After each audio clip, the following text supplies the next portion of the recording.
त्या सगळ्या संबंधांसह भाजपात गेले आणि राष्ट्रवादाची राष्ट्रीय सुरक्षेची भाषा करणारे अमित शहाने त्यांना आपल्या पक्षामध्ये ठेवून घेतलं. काय ते वॉशिंग मशीन. अशा प्रफुल्ल पटेल हे संसदेमध्ये आहे. आम्हाला लाज वाटते हो. दाऊदचे हस्तक भाजपने आपल्या पक्षामध्ये घेतले आणि हे दुसऱ्यांना निष्ठेच्या गोष्टी सांगतात, रंग बदलण्याच्या गोष्टी सांगतात. अजित पवारनी स्वतःचं अवमूल्यन करून घेतलं आहे. अजित पवारनी प्रफुल्ल पटेल सारख्या माणसाला, हे दलाल आहेत सगळे. प्रफुल्ल पटेल सारखे लोक हे कोणाचे नाहीत, ते दलाल आहेत. कधी काँग्रेस पक्षाचे दलाल करत होते, कधी राष्ट्रवादी काँग्रेस शरद पवार पक्षाला बाप बाप बाप बाप फिरत होते. मग दाऊद इब्राहिमची दलाली केली असं वाटतंय. आणि इथे आल्यावरती मग त्यांची संपत्ती सगळी मोकळी झाली, साधारण 1000 कोटीची.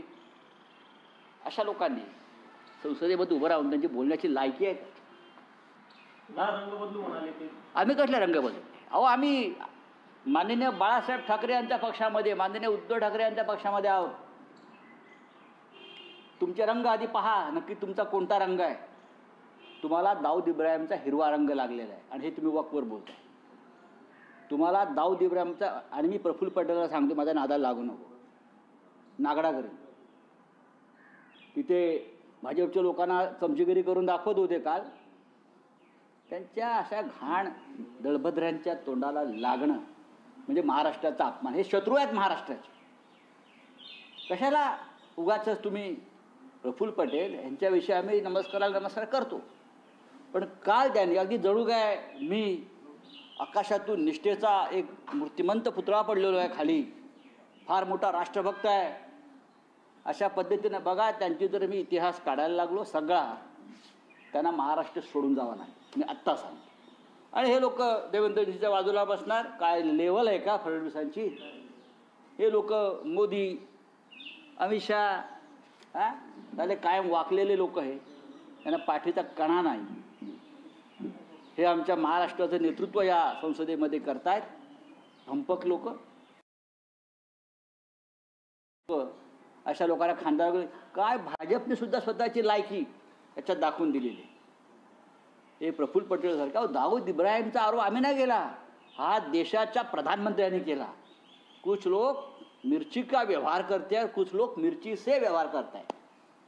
हे भंडाऱ्यातून कोण बोललं? कुठला मिर्ची? कोणाविषयी बोलले? ईडीचं केस पहा, तपासा. नंतर तुम्ही भाजपमध्ये जाऊन त्यांचे बूट चाटून, त्यांची चाटुगिरी करून हे आरोप धुवून काढण्याचा प्रयत्न केला. पण आरोप आहेत, संबंध आहेत. दाऊदशी व्यवहार,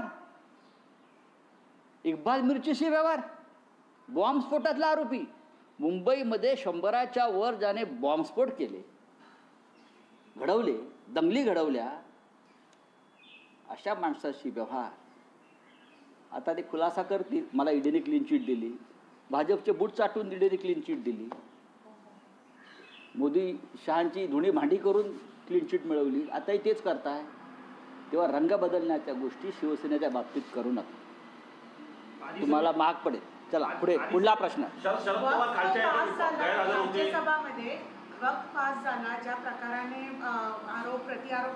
आरोप प्रत्यारोप म्हणजे हे दाऊदच्या हस्तक आरोप प्रत्यारोप करत होते. असे खूप लोक आहेत, भ्रष्ट लोक. सगळे दुनियाभरातले भ्रष्टाचारी भाजपात घेऊन बहुमत मिळवलेलं आहे. भ्रष्टाचारांचं बहुमत आहे हो. आणि आमची लढाई भ्रष्टाचाराविरुद्धच आहे. या सगळ्या वक्फच्या जमिनी ज्या आहेत 2 लाख कोटीच्या, या भविष्यामध्ये कोणाच्या घशात जात आहे बघा. त्यातला 5-25 जमिनी नक्की प्रफुल्ल पटेल घेणार. जे दाऊदची जमीन घेऊ शकतात ते ह्या जमिनीसुद्धा घेणार हे लोक. हा सगळा जो खेळ चाललेला आहे हा जमिनी घेण्याचा आहे, जमिनींवरती कब्जा मिळवण्याचा आहे. हा भ्रष्टाचार आहे. आम्ही जे मतदान केलं या भ्रष्टाचाराविरुद्ध, हा भ्रष्टाचार रोखण्यासाठी मतदान केलं. काल त्या चर्चेमध्ये आणि सभागृहामध्ये शरद पवार गैरहजर होते. शरद पवार साहेब आजारी, त्यांची प्रकृती बरी नाही आहे. त्यांच्या सदस्य फौजिया खान उपस्थित होत्या. त्यांनी चांगले मुद्दे मांडले, त्यांनी काही चांगल्या सुधारणा सुचवल्या. लोकसभेत त्यांचे लोक हजर होते. बोला सर. पुण्यातलं मंगेशकर रुग्णालय आहे, त्यामध्ये एक साधं साधे उपचार करण्यासाठी 20 लाख रुपयाचं डिमांड करण्यात आली आणि महत्त्वाचं म्हणजे त्यामध्ये